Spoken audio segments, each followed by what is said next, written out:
Et bonjour tout le monde, on se retrouve sur une vidéo pensée du jour.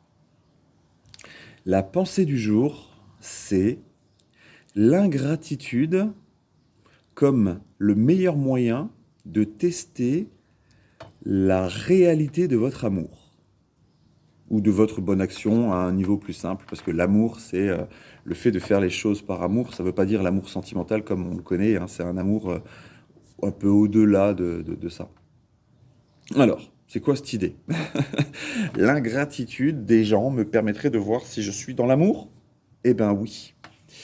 On va prendre l'exemple facile à comprendre d'abord.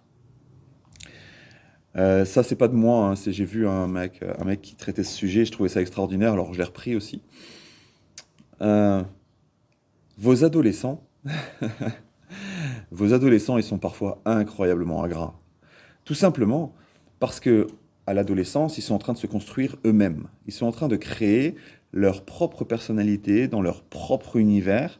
Et un des meilleurs moyens de faire ça, c'est de sortir de l'univers des parents. Ça paraît logique, hein? Si on veut créer son propre univers, il faut qu'on sorte de l'univers que les autres ont créé pour nous. Et selon comment ça se passe, les ados, ils font pas toujours ça en douceur. Selon comment ça se passe avec les parents, comment ça se passe pour l'adolescence, ça se passe pas forcément très en douceur. Mais à ce moment-là, les parents ont une extraordinaire occasion de vérifier que l'amour qu'ils ont pour leur enfant est vraiment inconditionnel. Et que tout ce qu'ils ont fait pour leur enfant, c'est vraiment par amour et pas dans l'espoir d'avoir un retour sur investissement. Donc, si à ce moment-là, vous vous dites, putain, mon gamin, il est vraiment ingrat, quoi. J'ai tout donné pour lui, j'ai tout fait pour lui, je me suis mis de côté, et lui, maintenant, regarde comment il se comporte. Si vous êtes dans cette attitude-là, c'est que l'amour que vous avez donné à votre enfant, les actions que vous avez mises en place pour lui, n'étaient pas naturellement désintéressées, n'étaient pas dans le véritable amour. Par contre, si vous vous dites c'est beau de voir mon gamin grandir, c'est beau de le voir prendre son indépendance, c'est beau de voir qu'il s'affirme, alors vous êtes juste heureux de tout ce que vous avez fait pour votre enfant. Alors, c'est un peu caricatural, hein, on est d'accord, et j'ai pris volontairement les enfants, parce que quand on est parent, je pense que c'est le plus facile au niveau de l'amour. C'est-à-dire que quand vous avez un enfant qui fait pas d'énormes conneries, vous l'aimez sans condition. Et comme vous l'aimez sans condition, même quand il fait d'énormes conneries, eh ben vous l'aimez quand même. Sauf que, comme vous l'aimez, vous pouvez pas le laisser faire d'énormes conneries.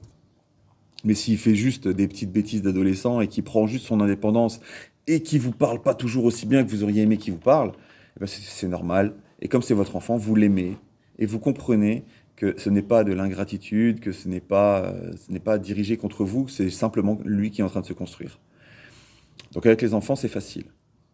Mais en réalité, si vous êtes vraiment dans l'amour, c'est pas qu'avec vos enfants, c'est pas qu'avec votre compagnon ou votre compagne, c'est avec tout le monde. Et c'est peut-être plus difficile de réussir à faire une bonne action par un geste d'amour sans espérer aucun retour et sans ressentir après cette ingratitude de la part de la personne à qui vous avez donné quelque chose.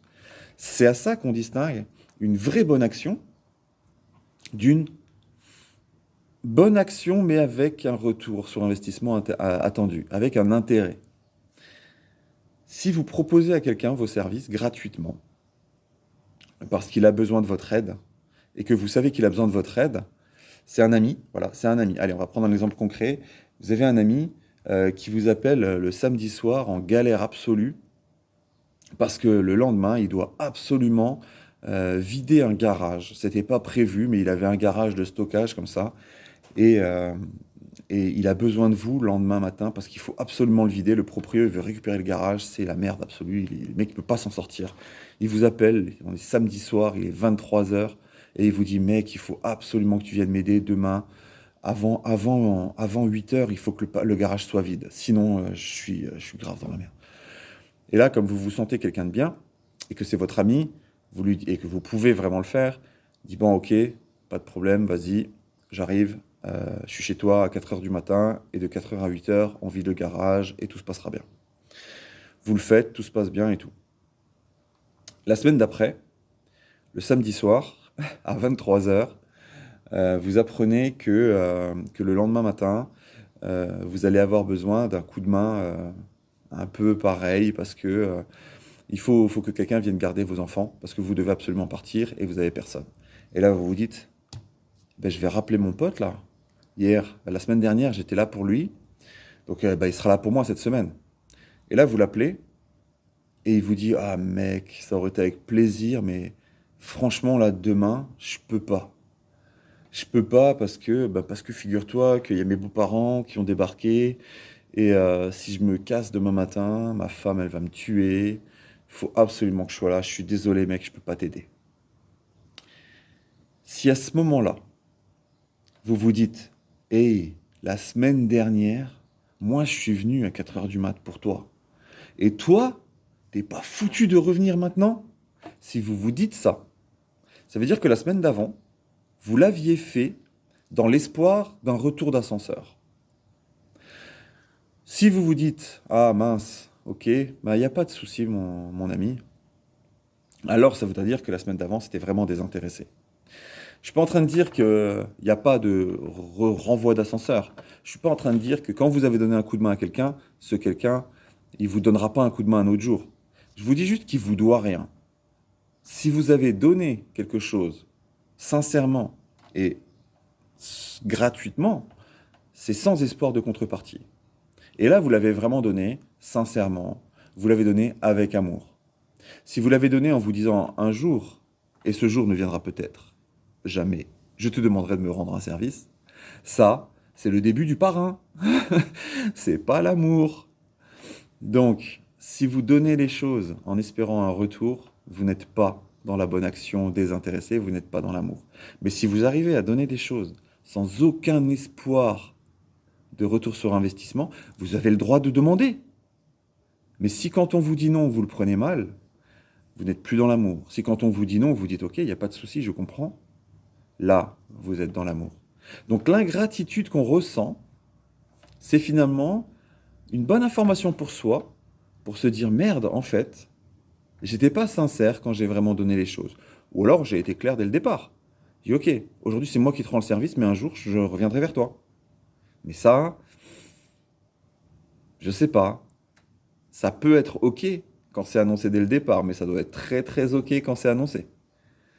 Parce que sinon, un jour, on se retrouvera face à ça, quelqu'un à qui vous dirait, mais t'es un ingrat, moi j'ai tout fait pour toi. Bah oui, mais moi je t'ai rien demandé. Tu l'as fait par amour, et si je peux le faire par amour, je le ferai aussi. Mais là, je peux pas. Voilà. Donc même quand vous ressentez cette ingratitude, essayez de retourner le truc en vous disant, ah, mais pourquoi est-ce que je ressens, pourquoi j'ai l'impression que ce mec, il est ingrat avec moi maintenant? Est-ce que moi j'ai été honnête avec lui finalement?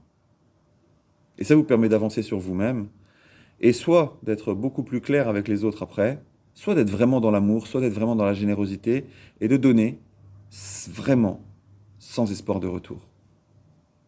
Allez, je vous laisse sur ça, je vous souhaite une belle journée, et je vous dis à bientôt. Bye bye.